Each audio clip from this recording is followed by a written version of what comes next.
কিছুই বুঝে উঠতে পারছি না। এখন আমিও কিছু বুঝতে পারছি না কি করব।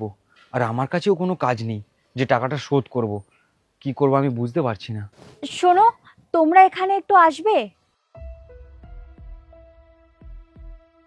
ম্যাডাম, আপনি এখন ঠিক আছেন তো?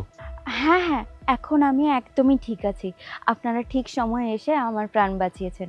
আচ্ছা, ওই লোকটার থেকে আপনি কত টাকা ধার নিয়েছিলেন যে উনি এইভাবে আপনাদের ওপর অত্যাচার করছে, এইভাবে কথা শোনাচ্ছে? 14,000 টাকা।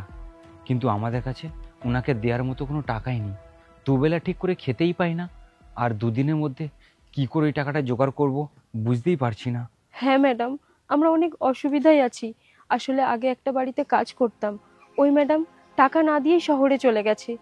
আর আমাকে এখন অন্য কোনো বাড়িতে কোথাও কাজে নিচ্ছে না। আর এমন নয় যে আমরা কাজ করতে চাই না, আমরা অনেক পরিশ্রমী লোক। আসলে ওর কাজটা বন্ধ হয়ে গেছে, তার সাথে আমারও। ঘরে একটাও চালের দানা নেই, কোনো কোনো দিন রাত্রে জল খেয়েই শুয়ে পড়তে হয়। সত্যি আপনাদের দেখে আমার খুবই কষ্ট হচ্ছে। আপনাদের এইরকম খারাপ অবস্থা দেখে ওই মানুষটার আপনাদের প্রতি এরকম ব্যবহার করাটা একদমই উচিত হয়নি। ওনার বোঝা উচিত ছিল।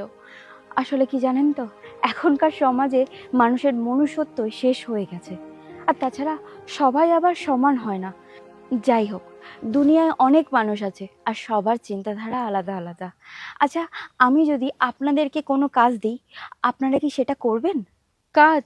হ্যাঁ ম্যাডাম, আমরা যে কোনো কাজ করতে রাজি আছি। ঘর ঝাড় দেওয়া, মোছা, বাসন মাজা, এমনকি বাথরুম পর্যন্ত পরিষ্কার করে দেব। শুধু একটা কাজ দিলেই হবে। না না, এসব করতে হবে না। আমি একজন কন্ট্রাক্টর, সাইডেই আমার একটা প্রজেক্ট চলছে। তোমরা ওখানে লেবারের কাজ করতে পারো। আর প্রত্যেক দিন কাজ পিছু তোমাদের আমি 600 টাকা করে দেব। মানে 600 টাকা তোমার আর 600 টাকা তোমার। কি, কাজ করবে তো?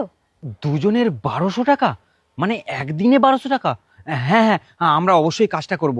আর লেবারের কাজ তো আমরা দুজনে ঠিক করে নেব। ঠিক আছে, কাল তাহলে তোমরা সময় মতো চলে এসো। আর এ নাও 15,000 টাকা। তোমাদের অবস্থা এখন খুবই খারাপ। এই 15,000 টাকাটা তোমাদের খুবই কাজে লাগবে। না না ম্যাডাম, আমাদের কাজ দিয়েছেন, এটাই অনেক। এখন টাকার দরকার নেই। টাকাটা রাখো, এটা দিয়ে তোমাদের ধার শোধ করবে। তারপর বাকি টাকাটা দিয়ে তোমরা বাজার করো। কাল থেকে তো তোমরা কাজে যাবে, আর কাজ করলে খাবারও তো খেতে হবে, নাহলে কাজটা করবে কি করে? এই নাও, টাকাটা রাখো। আপনাকে অনেক ধন্যবাদ ম্যাডাম। আপনি আমাদের জীবনে ভগবানের রূপ নিয়ে এসেছেন। হ্যাঁ, আপনাকে অনেক ধন্যবাদ। আরে না না, এইভাবে বলো না।